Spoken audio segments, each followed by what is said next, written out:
Fala galera, sejam bem-vindos aí à nossa revisão de normas da Corregedoria do TJ São Paulo.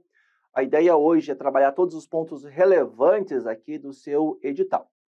Para facilitar e para a gente ganhar tempo, eu já trouxe os slides aqui, a maioria deles já preenchidos, para que a gente possa, fazer de fato uma revisão acelerada. Nós construímos aí ao longo das aulas o seu material, então a gente escreveu bastante, você escreveu bastante, fez bastante esquemas durante o curso e agora é hora de revisar esse conteúdo, né? E quando a gente fala revisão, é de fato revisão, ponto a ponto. Um dos primeiros pontos que a gente precisa trabalhar é aqui a questão do atendimento, né? Que nós temos preferencial nessas normas da corregedoria. Esse atendimento preferencial está logo no começo, ali no capítulo que fala, de todos os ofícios de justiça em geral.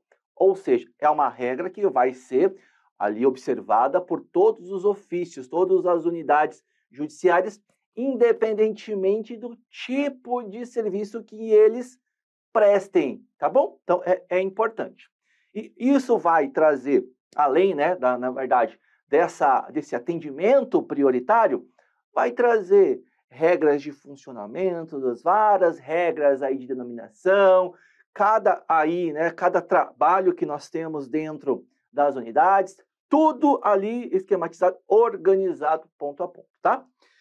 Aí, se você pegar, por exemplo, vamos supor que você vá trabalhar num ofício específico e lá tem uma regra especial de atendimento prioritário que seja diferente dessa. O que você vai fazer? Naturalmente, você vai aplicar aquela que está lá no capítulo específico. E essa parte dos ofícios de justiça em geral, ela é genérica naquilo que não for incompatível com regra específica. Então, a primeira coisa é saber o seguinte, a quem que é destinado o atendimento preferencial? E eu sempre bato na tecla, atendimento preferencial é aquele atendimento no balcão, não é tramitação prioritária dos processos, certo? É uma coisa diferente da outra, tá? Então, a gente tem aqui a PCD, a gestante, lactante, idosos e pessoa com criança de colo. Pessoa com criança de colo é qualquer pessoa, independentemente da idade, sexo, certo? Ok, beleza. E como que isso é feito? Primeira coisa, você vai ter igual você vai no supermercado, né? Você vai lá e vai ter, por exemplo, uma fila especial, um guichê de atendimento especial do supermercado para pessoas que têm a preferência do atendimento. Então, lugar privilegiado em filas é um deles. Agora, senhas, que acontece geralmente em banco ou até ali nos correios. Você vai lá, atendimento normal ou preferencial, e você vai pegar o atendimento preferencial se for o caso, tá? Espaço exclusivo para atendimento. Aí nós vamos ter também lá um atendimento, talvez um guichê específico, um setor específico. Ou qualquer outra modalidade ou qualquer outro meio que assegure essa prioridade. A gente pode utilizar alguma coisa diferente daqui, mas deve ser assegurado atendimento prioritário. Senão, não tem porquê, certo? Então, essa é a forma ali no ofício de justiça, onde muito possivelmente você vai trabalhar. Mas existe outra forma de atendimento prioritário, que é nas audiências. Aí o que acontece? Nós temos preferências nas audiências de primeiro grau, certo? Mas a gente também tem aqui as sessões dos colégios recursais, certo? É os dois pontos. Vale lembrar que os colégios recursais são as unidades ali que fazem o julgamento dos recursos dos juizados especiais, que são unidades do primeiro grau de jurisdição, tá? E isso é feito, presta atenção, necessariamente deve ter um requerimento prévio. A gente não tem como ali, e como imaginar, como descobrir que a pessoa precisa, a pessoa precisa ali, por exemplo, do atendimento preferencial. Então, deve existir o requerimento prévio. Além disso, pode existir mais de um requerimento, então deve ser observado, nesse caso aí, havendo mais de uma preferência, a ordem dos requerimentos. E, além disso, tem que ser respeitada a Lei 10.018. Lá na Lei 10.018, ele tem o obeso, que não está nessa lista aqui de vocês.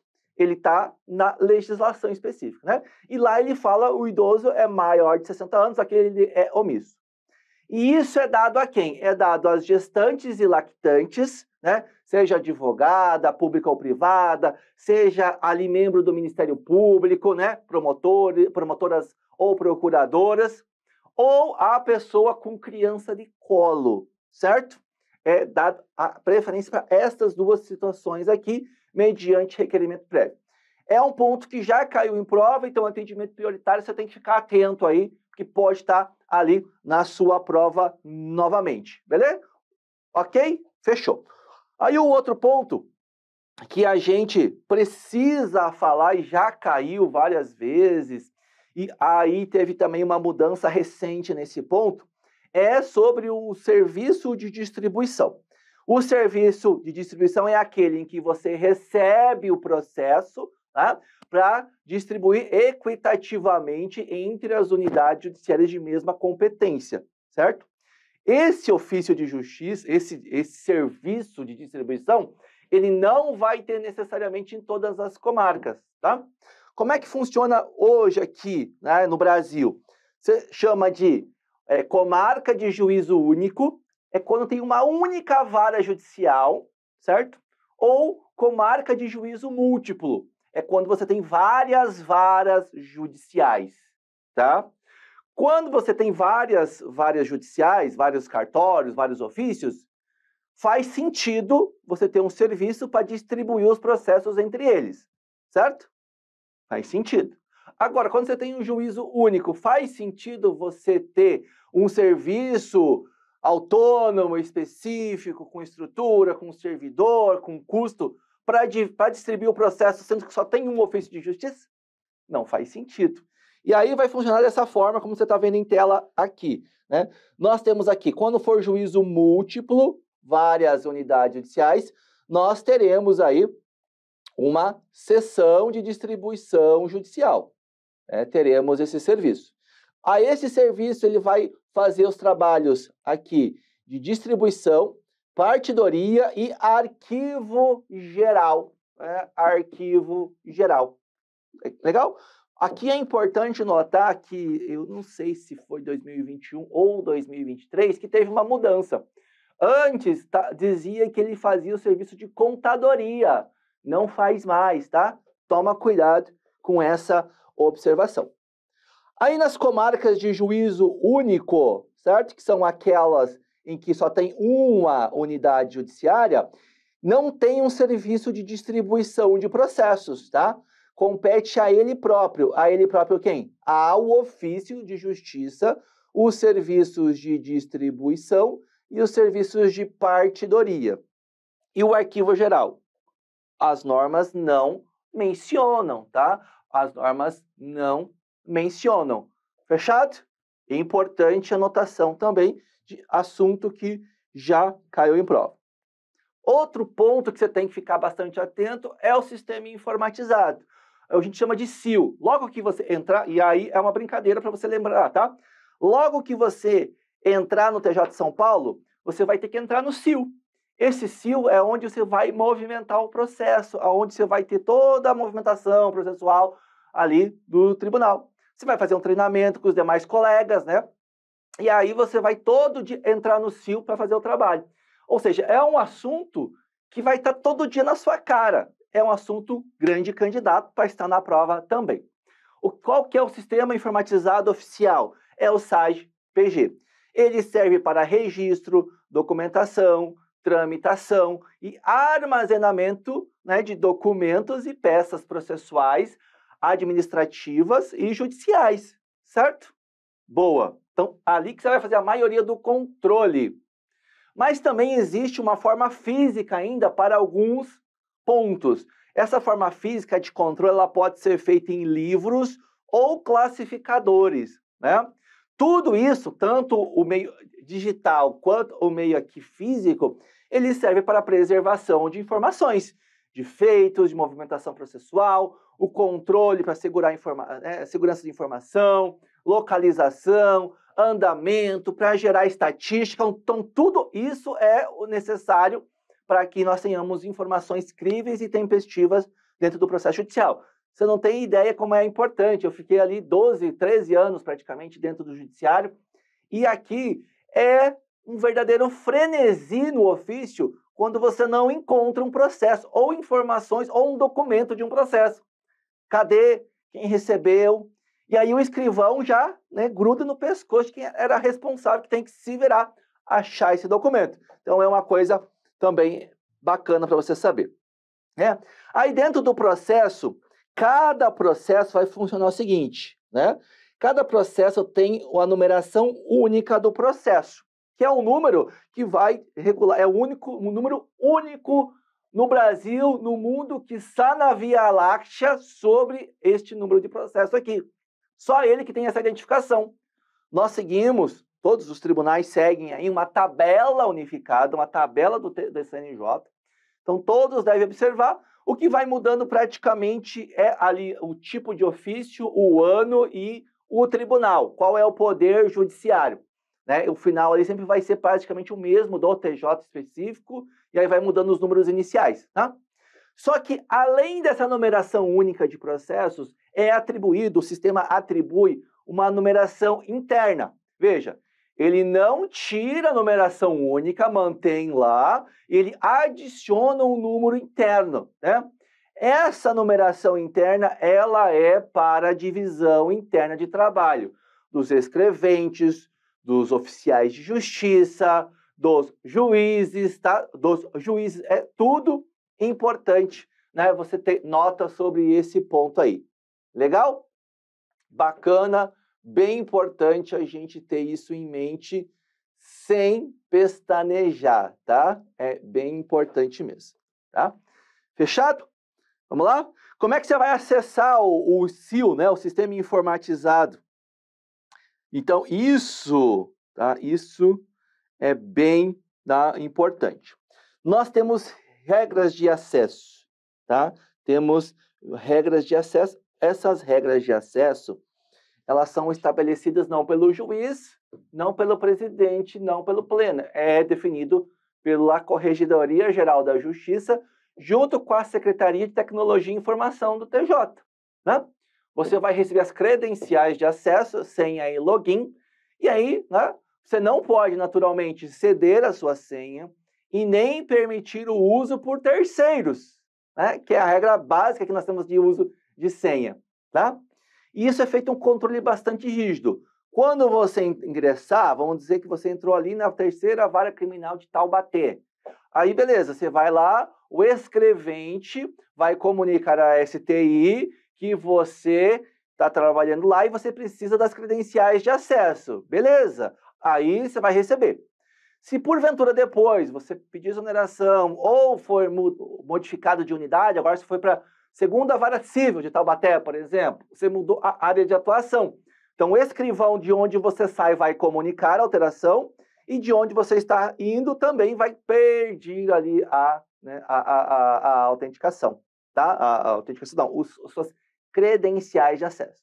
Então, concessão, revogação, alteração assim, por exemplo, você vai entrar lá, você não vai ter acesso a tudo, aí depois você vai ter acesso a outros sistemas, sei lá, por exemplo, Malote Digital, Renajude, Infojude, coisas assim, tá? Você pode ter acesso ao sistema informatizado nesse ponto ali, que é bem relevante. Você vai ter acesso a várias coisas e vai modificando, tá, ao longo do tempo, tá?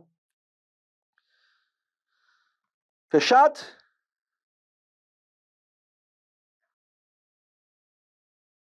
Ok? Fechado?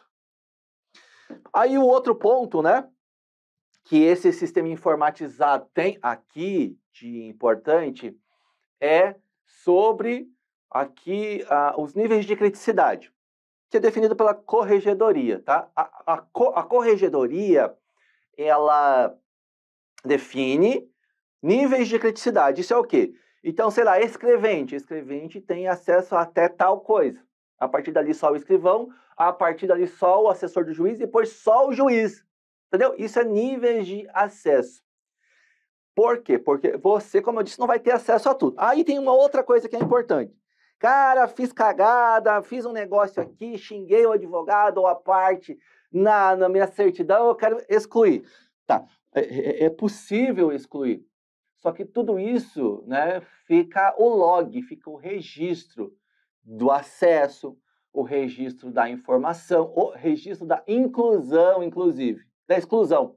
Quando você faz uma exclusão, então, por exemplo, você vai ter lá assim, ó, movimento 1, né?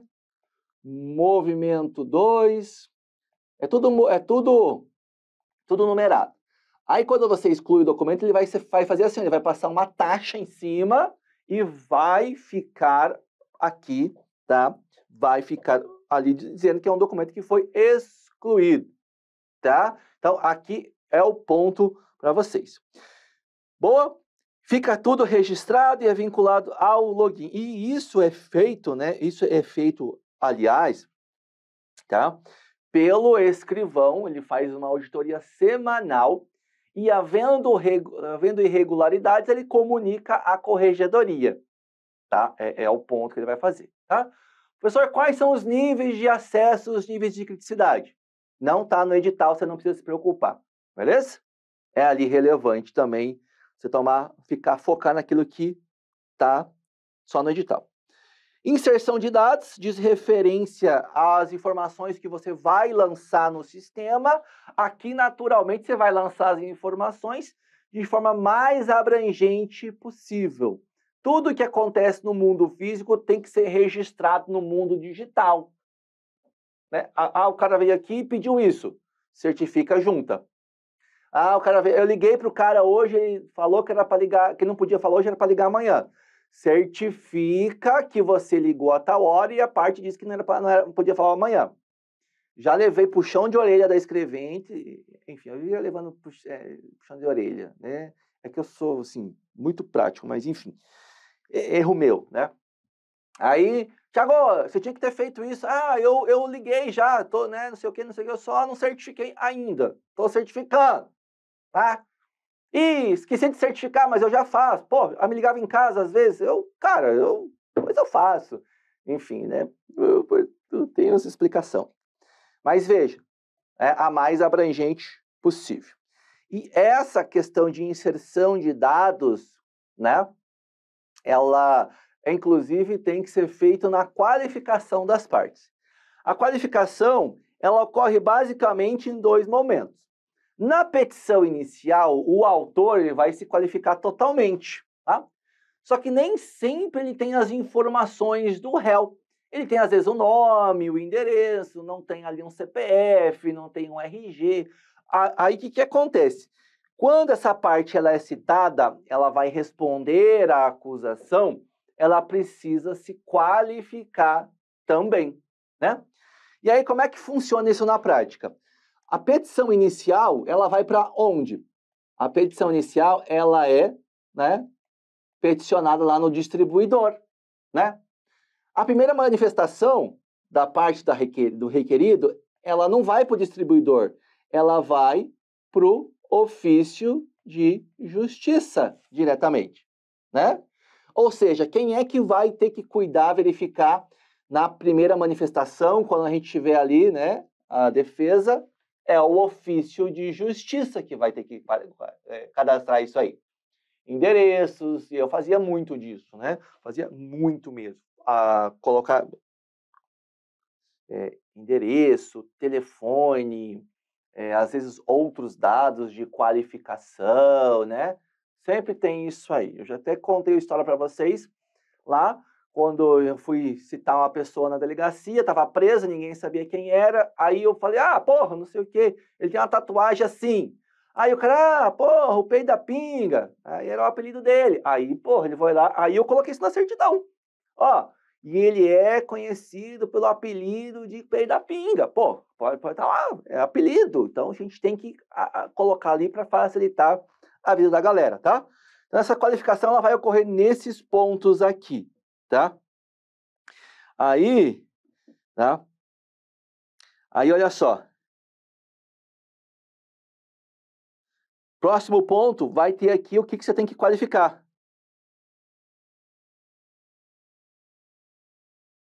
Ou seja, você vai ter que ficar ligado nesses pontos. Pode cair? Pode. Então, olha só, processos cíveis aqui. Opa, né? Processos cíveis, sucessão, né? Família. Então, assim, sucessão, família, fazenda, é tudo cível, tá? Aí você vai ter que colocar, né? Ali tem o número do processo, né? Nós temos a qualificação do autor e do réu, a natureza do feito, a data da distribuição, registro em sentença, tá? Anotações sobre recurso, data de trânsito, arquivamento, observações relevantes. Veja, é um monte de coisa que tem que ter nos processos, né? Aí nos processos criminais, veja, aí naturalmente ele vai ter coisas específicas. Então, uma das coisas, por exemplo, artigo da lei em que ele foi em curso, data da suspensão do processo, tá? Vai ter data do recebimento da denúncia, que isso não tem nos processos cíveis, registro da sentença, data da prisão, pronunciamentos, anotação de recurso em julgado, enfim, expedição da guia, isso aqui também acontece só em processos criminais. Basicamente, você tem que ficar aqui, ó, né? Aqui atento ao tipo de matéria. Tá? Aí depois você tem aqui, ó, execução criminal. Ele vai ter também a qualificação, guias, discriminação das penas impostas. Isso tem que ser em ordem sequencial. Incidentes de execução, anotações sobre recurso, interior de julgamentos, progressões de regime, né? Comparecimento de albergados, benefícios concedidos, remissões de penas e outras informações que sejam, porventura, relevantes, tá? Beleza? Aí na carta precatória, indicação do juízo, deprecante, número do processo, naturalização, diligência deprecada. Em relação às partes agora, vai mudar se é pessoa física ou pessoa jurídica, né? Pessoa natural, nós chamamos a pessoa natural, né? A pessoa física. Nome completo, inscrição no CPF, nacionalidade, estado civil, profissão, endereço residencial, domicílio completo, inclusive o CEP. Isso, né? Nas ações cíveis e ação penal privada. Quando é pessoa jurídica, né, ou parecida, firma ou denominação, número de inscrição do CNPJ, endereço da sede, inclusive o CEP. O CEP é bem importante e isso é porque para a gente fazer o roteamento dos mandados. Acusados em ações penais públicas, né, públicas ou privadas. Aí veja, aqui, né, parte, legal? Aqui ele já está falando em referente ao acusado, certo? Então você vai ver que tem muita coisa, ó. Outros nomes e alcunhas utilizados pelo acusado. Então eu brinco que tem que ter o apelido do cara lá, mas é verdade, ela tem que estar, certo? Ela tem que estar ali presente. Então, né, é algo que você tem que ficar atento ali na qualificação das partes. Pessoa jurídica vai ser a mesma coisa, certo? Então isso é importante. Então, resumindo aqui, né? Quando vai fazer qualificação, é a mais completa possível, né? Salvo se comprometer o acesso à justiça. O que é isso? Cara, é exigido CPF, por exemplo. A pessoa não tem CPF. Pô, aí ela não vai ter acesso à justiça? Não. Aí ela declara que não tem e vai sem mesmo. Tá joia? Então, esse é importante. Cadastro, a gente já falou distribuidor e ofício de justiça, só que tem uma regra bem importante que caiu na última prova, tá? Vítimas e testemunhas. Quando a gente tem vítimas e testemunhas aqui, dando conta, né, de que elas estão sendo coagidas, estão sob a ameaça, elas informam isso, porque como eu falei, a gente não tem bola de cristal, a gente não coloca a qualificação dela nos autos. A gente cadastra como vítimas ou testemunhas, né? Vítimas ou testemunhas ali, elas estão sendo coagidas. A regra é que você cadastra. Pessoal, eu estou sendo ameaçado. Aí a gente vai como o quê? Testemunha ou sigiloso a qualificação, tá? Esse é o ponto, certo? Isso já caiu em prova, então lembre-se disso aí. O registro, né, é feito onde? Exclusivamente no sistema informatizado oficial. É proibido atualmente você fazer em fichário ou usar fichas individuais, né? Isso existia. Quem é do meu tempo ia numa loja, por exemplo, fazer crediário, ia comprar ali, né? Ia comprar ali um sapato, né? Sei lá, um tênis. Aí você chegava lá, nome, endereço, telefone, já existia telefone nessa época, 2 ou 3 indicações, aí a pessoa pegava e fazia uma ficha, papel mesmo, ali ficava naqueles armários assim por ordem alfabética, aí você colocava ali e, pô, era o que você fazia. Você ficava ali e aí todo mês você ia lá, né? É o carnê, você ia lá e pagava, certo? Aí você imagine isso. Agora você imagine que você vai lá fazer um crediário. É tudo feito no computador, não é? Ou seja, é a mesma regra aqui. Você não faz mais hoje no papel, você faz no sistema. Fim, né? Naturalmente que essas fichas, esses fichários aí não foram jogados fora. Eles podem ter sido destruídos depois que foi tudo ali feito, né? Mas a gente não pode destruir isso. A gente vai e arquiva na contracapa dos autos. Legal? Arquiva na contracapa dos autos, beleza? Então aqui é isso sobre a qualificação das partes, né? E o mais problemático que você tem aqui, por exemplo, é nas cartas precatórias. Eu falo por experiência própria. Os 8 anos e 2 meses que eu fui oficial de justiça aqui no Paraná, era sempre assim. Vinha a carta precatória, se olhava assim o endereço, vinha assim, Avenida Brasil. A Avenida Brasil aqui na minha cidade deve ter mais ou menos umas 130 quadras, para mais. Aí, beleza, 130 quadras, você vai até o número 13.000. Você acha que eu vou procurar um cara desse? Claro que não. Eu certifico, né, que devolvo os autos em cartório por falta de, né, por endereço incompleto. Pronto, eu não sou preciso ir. Não dá para fazer uma diligência? Não, não fazia.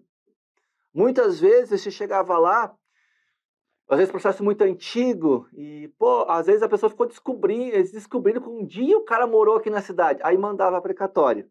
Você chegava lá e falava, ih, esse aí, cara, faz 10 anos que eu comprei essa casa aqui, nunca ouviu falar desse cidadão. Ah, porra, aí também certificava que ele não residia no endereço, né?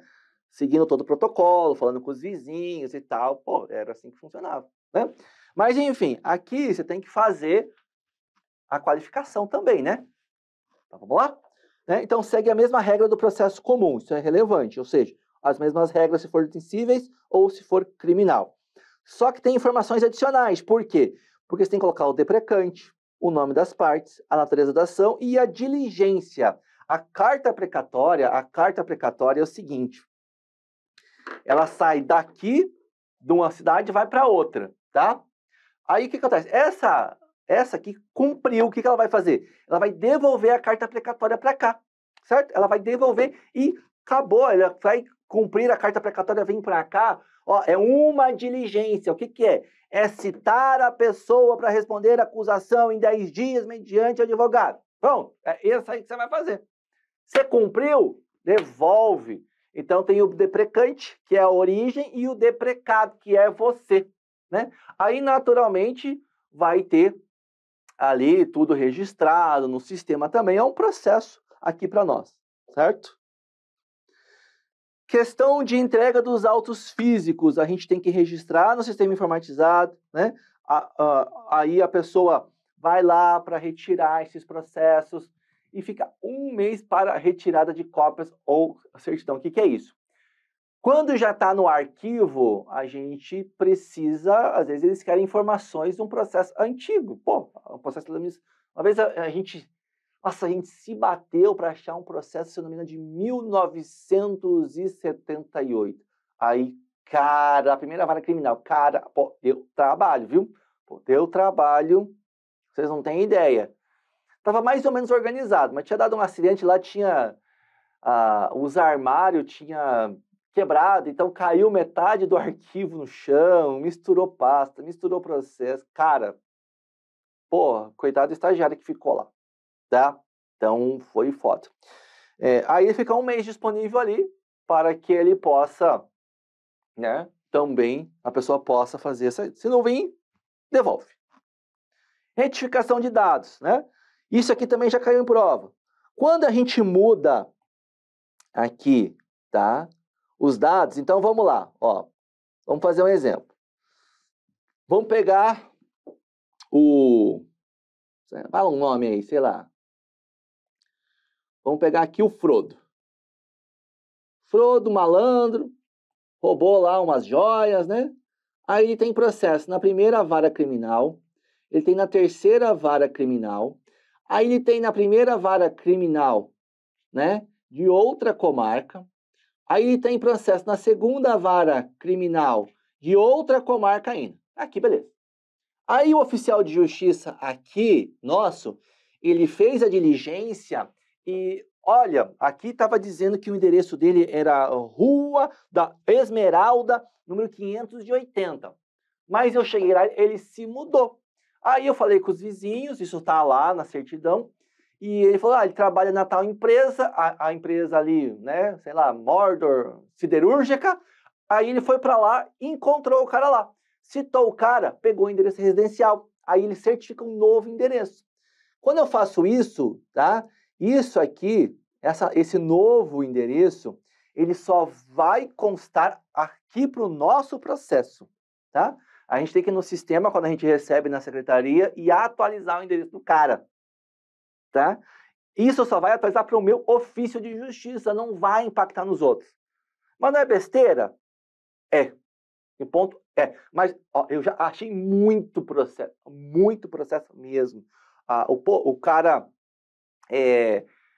assim, não tá sem endereço, ou tá ruim, ou voltou negativa a diligência. Eu ia lá e procurava em vários. Ele foi citado semana. Ele foi intimado semana passada numa audiência nesse endereço. Vamos mandar para lá.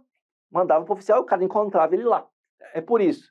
Presta bem atenção nessa informação, tá? Quando a gente retifica dados, só impacta no nosso ofício de justiça. Não afeta automaticamente os processos de outros ofícios. Naturalmente que ele pode, esse novo ofício, atualizar o endereço, mas é uma atualização manual que é feita, tá? A atualizaçãozinha manual. Fechado? A gente encerra essa primeira parte aqui da nossa super revisão de normas e a gente continua no próximo. Sai daí não.